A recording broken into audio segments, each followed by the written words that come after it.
Hello guys, thank you for checking back for another one of my Fantasy Surfer team selection videos. The next stop on the tour will be the 7th stop of the 2016 WCT World Championship Tour, and it will be at Teahupoo, Chopes, the end of the road, whatever you want to call it. Probably needs very little introduction, but for those of you who aren't aware, it's a really heavy left-hand slabby wave in the middle of the Pacific Ocean on the island of Tahiti. It's right at the end of the island, hence the name End of the Road. And it is a wave that initially was discovered by bodyboarders and for a long time was seen as unsurfable. Now it has its own place on the World Championship Tour, which is a great addition to the tour. It gives a different type of surfing. Doing like a condensed version of my selections today. Love to know what you guys think of the way the videos are presented, so let me know in the comments below if you prefer these condensed videos, where I'm not going to look at the dream team, I'm just going to look at what my selection is, and I'm only going to have a brief look at the forecast. So with no further ado, the surf is looking not amazing, it's not looking super big like we've had in previous years. We've had, as I'm sure anyone who's followed the tour, and even people who haven't, it kind of went viral at the time. We had code red swells in the past where it's been absolutely huge, but not looking quite that big this year. Looking definitely more manageable and possibly even small on days. Because of the nature of the wave though, I've based my team still around surfers who you would stereotypically put in good in heavy left-hand breaks, left-hand barreling breaks. Simply because even if it's small, it'll still be heavy and hopefully there'll still be barrels on offer, so it'll still be that sort of skill set that are going to come through. But if it is small, and if heats are running smaller days, which could be a possibility, it may open it up to some of the other guys who you wouldn't traditionally expect to do well there, like Philippe Slido for example. I mean, if he gets a chance to start putting airs down while other guys are just doing turns, certainly opens it up to a whole new load of guys. So if you're looking at playing a risky game, do that, but there are some days in the window which are looking pretty big, so I don't necessarily expect those guys to fully go on and win, but they could certainly cause some upsets in the early rounds and take out the guys you may expect to win, so bear that in mind.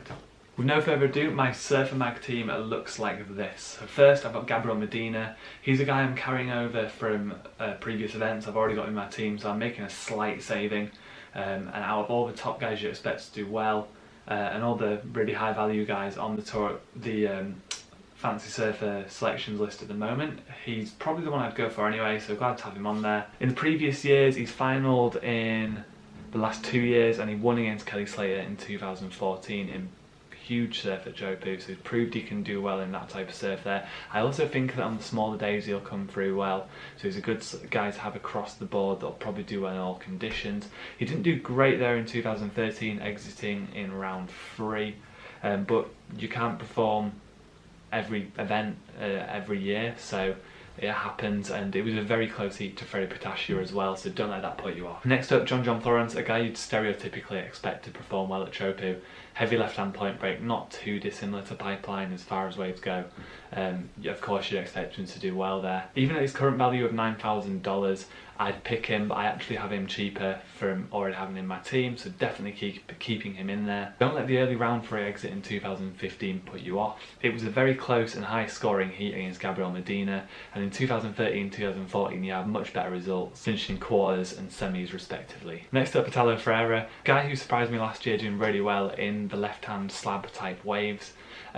Only last year to go off, as I say, but he quarter-finaled in 2015, which I think is a really strong result, and just generally in both heavy left-handers did really well, so he's made it to my team. Adrian Buchan, another guy who had a poor previous result in 2015, but don't let that put you off too much. He has won the event in the past in 2013, and he also made the quarters in 2014, so certainly not a poor surfer there, and definitely someone for his price that I'm getting in my team. He's another guy that's got a generally good reputation in heavy left-handers, so perfect selection for me. Next up, Matty Wilkinson. This isn't a selection based on someone I think is necessarily going to perform well there and has previous good form there, as I normally do.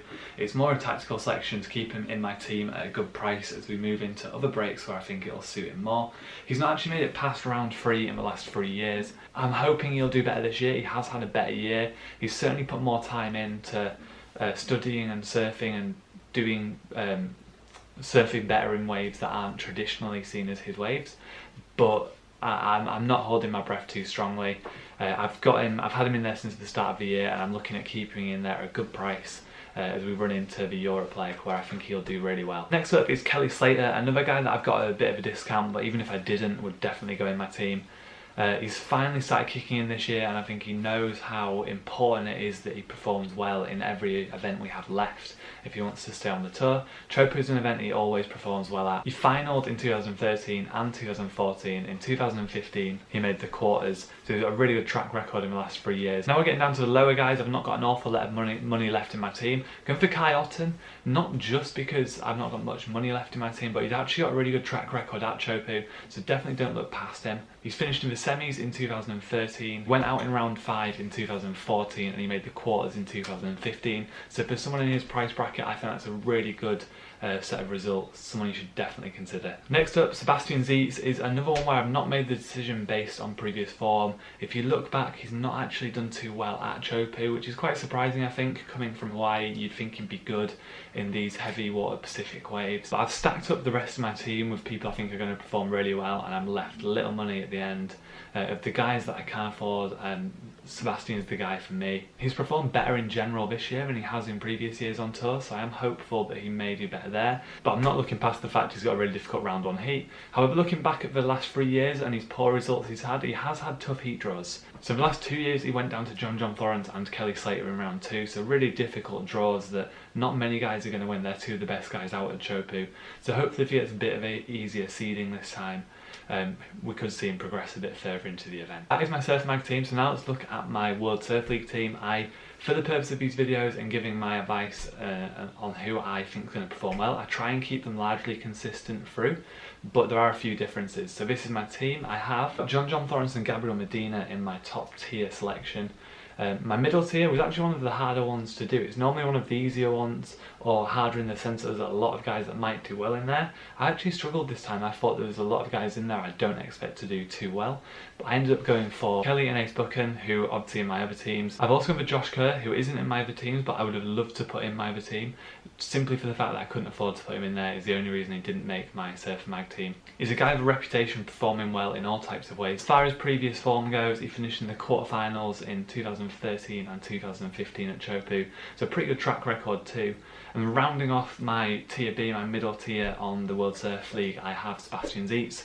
Again, just to echo my comments previously, he doesn't have particularly good track record there, but looking against who I'm picking him with, he's the guy I'm sort of drawn to more than anyone else, and also the fact that he's performed better this year generally on tour than he has in any of the previous years, so I'm just hoping that he can carry that through into this event. Finally, my bottom tier, actually one of the easier bottom tiers I've selected. I've gone for Kai Otten, as I said previously, really good track record at Teahupoo, and secondly Jeremy Flores.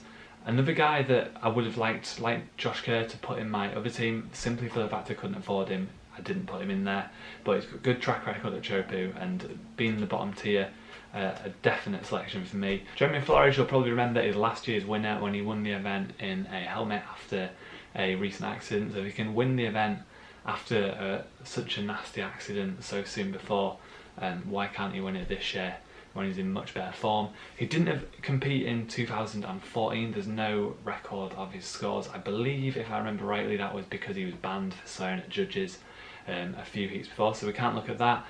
Going back close to 2013, he had another relatively good result, reaching round 5 before he was knocked out, which for a bottom tier surfer I think is a pretty good result. So they're my two teams. A couple of guys to avoid just based purely on previous form, and this is no criticism of how they're surfing at the moment, just entirely based on previous results.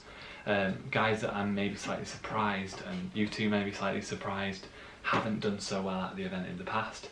First of all, Julian Wilson. Maybe not a massive surprise that he's not performed too well at this event in the past, but he is a guy who is quite high up on the World Tour rankings, and you'd expect to therefore generally perform well at most breaks. He's not got the best track record in heavy left-handers though, and before you start saying in the comments below that he's won at Pipe before, I know he has, but if you look back at the final heat, it was all surfed at backdoor, so it was effectively a heavy right-hand wave, not a heavy left-hand wave. Although he made the quarters at Teahupoo in 2013, he didn't make one heat in 2014 and 2015, so for me that's something I want to avoid when picking my fancy surfer team.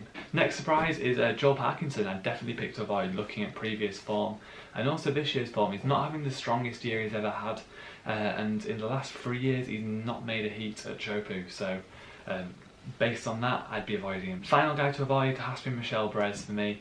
I really will him to do well, with it being his home break effectively on tour. He's from Tahiti, but he's just never really performed as well as he should do there. In 2013 and 2015 he exited the event without a win, and in 2014 got to round 5 before he was knocked out, which isn't a terrible result for someone in his price bracket. On the fancy surfer selections, it almost feels like there's too much pressure for him with it being his home event on tour, that he wants to win so badly and just can't make the heats. I'm sure he'll break that duck one day and get through, but for me, and then picking my fancy surfer teams, I try and go for the guys I'm more certain will perform well, so that's why I'm avoiding him. Thank you as always for watching, guys. Really appreciate you checking out these videos. If you've enjoyed it and found it helpful, please press like below, and if, as I say, you preferred this format and way of presenting the videos, a bit more streamlined hopefully and all in one video, please let me know in the comments below which is your favourite. If there's anything you want to see on the channel too, let me know in the comments below. I'd love to tailor what goes up on the channel to you guys who actually watch it. As always, please press subscribe to see my next Fancy Surfer video, which will go up before the next event. Cheers guys, see you soon.